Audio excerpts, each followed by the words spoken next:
ഓം ഗുങ്കുരുഭ്യോ നമ. ഓം നമോ ഭഗവതേ വാസുദേവായ. ഓം നമോ നാരായണായ.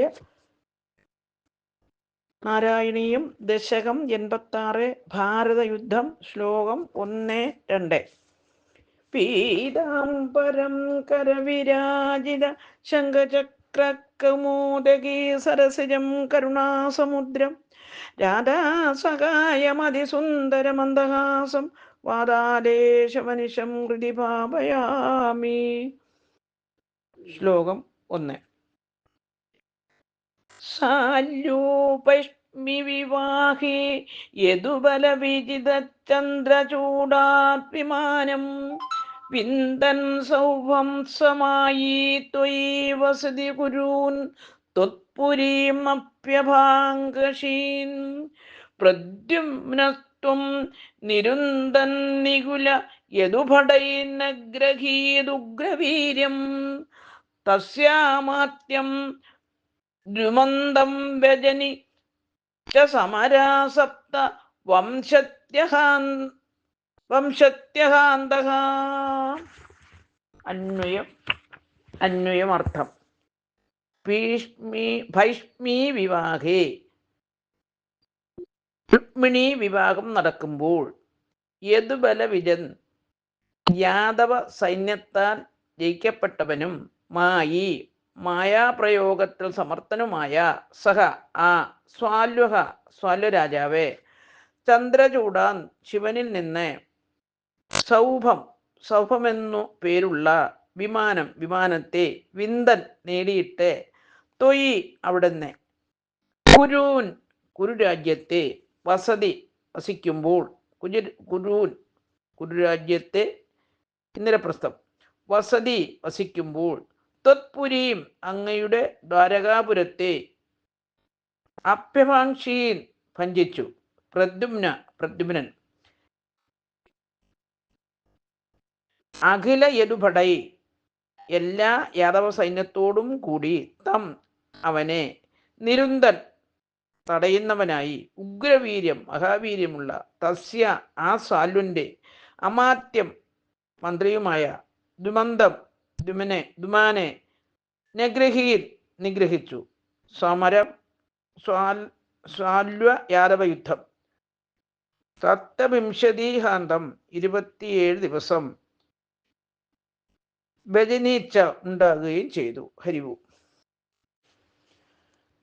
സാരം: ശിശുപാലന്റെ ഭാഗത്തുള്ളവനും ഭഗവാന്റെ ശത്രുവുമായ സ്വാല്വൻ രുക്മിണീ സ്വയംവരത്തിൽ യാദവരോട് തോറ്റു പിൻവാങ്ങിയപ്പോൾ യദുകുലം നശിപ്പിക്കാൻ പ്രതിജ്ഞയെടുത്തിരുന്നു.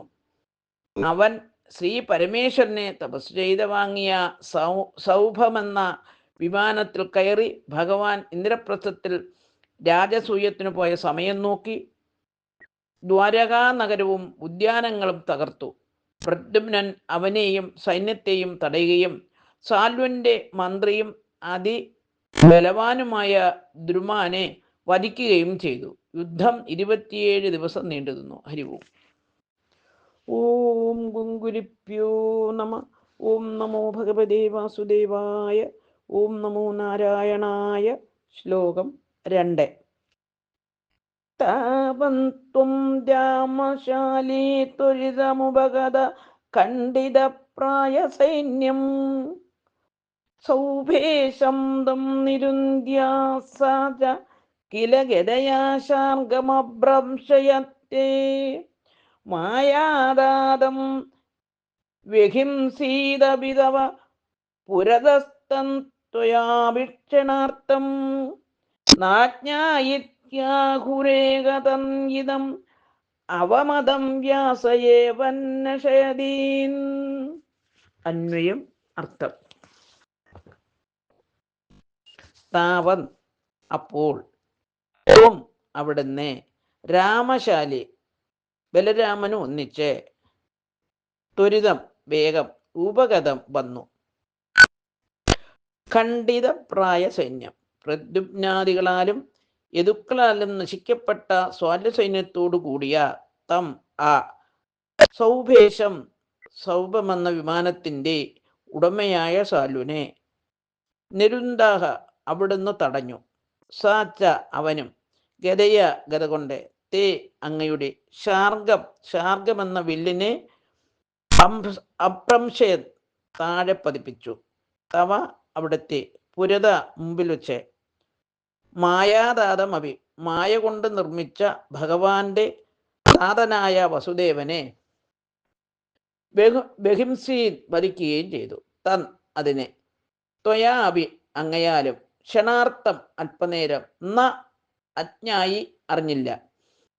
ഇതി എന്ന് ഏകേ ചിലർ ആഹു പറയുന്നു. തതിദം ആ പറയപ്പെട്ടത് അവമതം ശരിയല്ലെന്നും അംഗീകരിക്കത്തക്കതല്ലെന്നും വ്യാസേവ വ്യാസൻ തന്നെ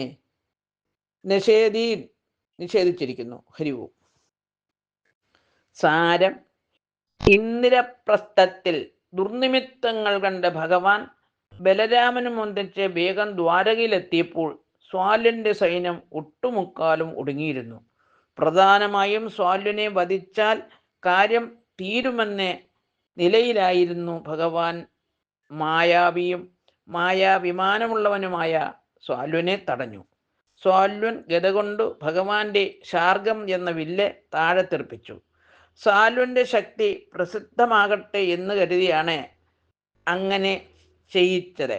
സാൽവൻ തൻ്റെ മായ കൊണ്ട് വസുദേവന്റെ രൂപമുണ്ടാക്കി വധിച്ചു. ഭഗവാൻ മായാവിയായിട്ടും അത് അല്പസമയത്തേക്ക് വിശ്വസിച്ചുപോയി. പക്ഷേ ആ അഭിപ്രായം ശരിയല്ലെന്ന് വ്യാസൻ നിഷേധിച്ചിട്ടുണ്ട്. അരിവു